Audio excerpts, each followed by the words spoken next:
Премьер-министр Кубатбек Боронов 2020-жылдын 4-октябрында өтө турган Кыргыз Республикасынын Жогорку Кеңешинин депутаттарын шайлоого даярдык көрүү иштеринин жүрүшү талкууланган жыйын өткөрдү.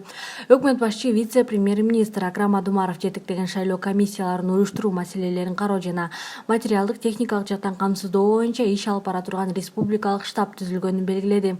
Алдыдагы шайлоо мурдагылардан коронавирус инфекциясы пандемиясы учурунда өткөрүлө тургандыгы менен айырмаланат.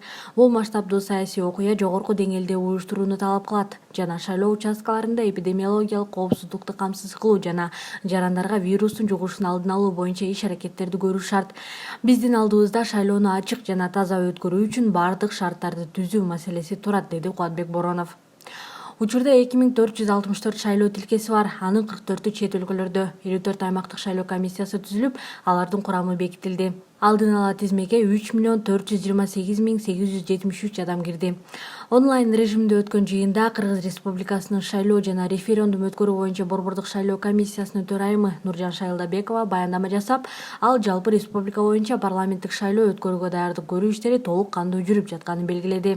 Анын айтымында шайлоо участоктарында добуш берүүдө жарандардын дене табы өлчөнүп, жеке коргонуу каражаттары таркатылып, маал менен имараттар дезинфекцияланып турат жана тийиштүү аралыкты кармануу талап кылынат. Мындан тышкары шайлоо участоктарынан тышкары добуш берүүдө жана шайлоочулардын тизмесин тактоо боюнча компаниянын учурунда текшерүү алгоритми иштелип чыккан. Кеңешмеде укук коргоо органдарынын, Кыргыз Республикасынын Финансы министрлигинин, Маалыматтык технологиялар жана байланыш мамлекеттик комитетинин, Кыргыз Республикасынын өкмөтүнө караштуу мамлекеттик каттоо кызматынын жетекчилери баяндама менен чыгышты.